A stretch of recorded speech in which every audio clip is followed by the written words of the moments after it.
Good morning and welcome back to CBS News Detroit. We are back with Angela from the Michigan Science Center, and there's a new exhibit happening at the Michigan Science Center. It's called Above and Beyond. So tell us about that. How huge of a hit has it been? It's been really, really popular so far. It's all about rockets and aircrafts and space travel and all of the things that we're looking for when we go into outer space.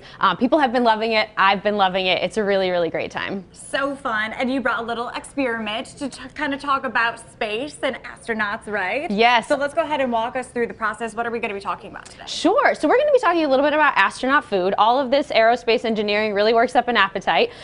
So the food that astronauts use when they go into outer space isn't like the food that we eat at home, because it has to go through a different process, right? Food weighs a lot because of the water content. And so what they have to do is remove that water content in order to make it lighter and more compact. So I have some samples here. So we have a really delicious shrimp fried rice. It looks appetizing, yes, by the delightful. way. We also have a little sausage patty.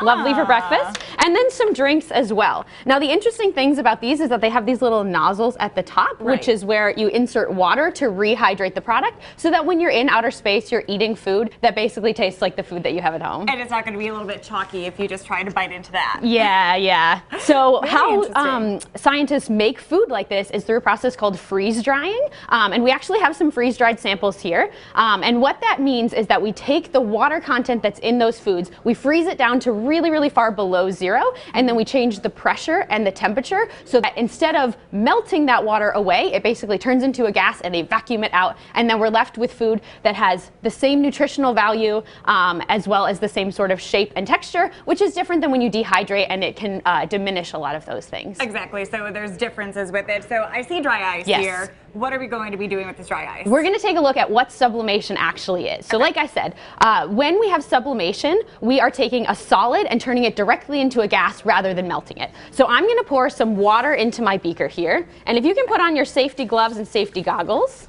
Goggles first? Goggles first, of course. And what is that? What are you pouring in again? So this is just water. And what we're going to do is we're going to pour the dry ice into the water, and we're going to see it turn into a gas right away. Yep, so go ahead and dump that in.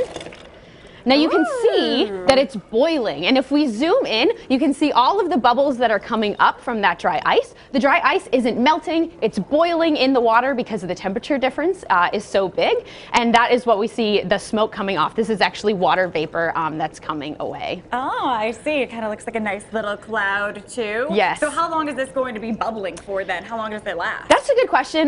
Dry ice, since the temperature difference is so big, it usually only lasts a couple of minutes, and then the water will get too cold and then it will slow down the process, but you can always add more dry ice. This is something that we love to do at the Michigan Science Center. We do it almost every day on the floor, so if you visit, definitely ask for the dry ice experiments. It's really cool, and I see, like you said, you have a few snacks here to talk about. I mean, this one has caught my eye, this ice cream sandwich that has been freeze-dried. So this ice cream sandwich, it looks just like an ice cream sandwich. If you want to pick it up and sort of feel it, it's much lighter than an ice cream sandwich would be, but you can see on the inside that it looks a little bit dry and crumbly, and if you want to, you can probably even break it in half really easily.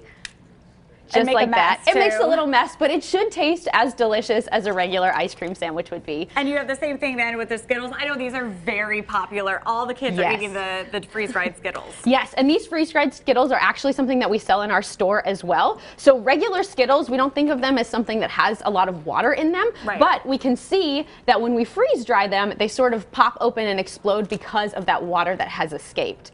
My other personal favorite that we sell in the store are the freeze-dried Airheads. So we can see that regular Airheads, they're kind of bendy, they're kind of chewy, whereas freeze-dried Airheads, a lot like that ice cream sandwich, are very brittle and snap in half really easy, and they're super fun to eat. That is so interesting. I'm gonna have to try one of these because I've actually never had one of the Airheads freeze-dried, but the Skittles are delicious, and you said you can buy this in the store. Yes. And there's also some space movies that are happening right at the Michigan Science Center. Yes, so we have some new films that are coming out this week. One of them is a perfect pairing for Above and Beyond. It's called Space Junk. It's in our Toyota Engineering 4D theater, so you wear the 3D glasses, the seats moves, there's smells in the air, and it's all about sort of our leftovers in space when we have rockets that disassemble and then the pieces that we leave behind. So you can see that, plus the new exhibit Above and Beyond at the Michigan Science Center. Yes, you can. Thank you so much, Angela, for joining us today and showing us this fun experiment. You're welcome. CBS News Detroit will be right back after this.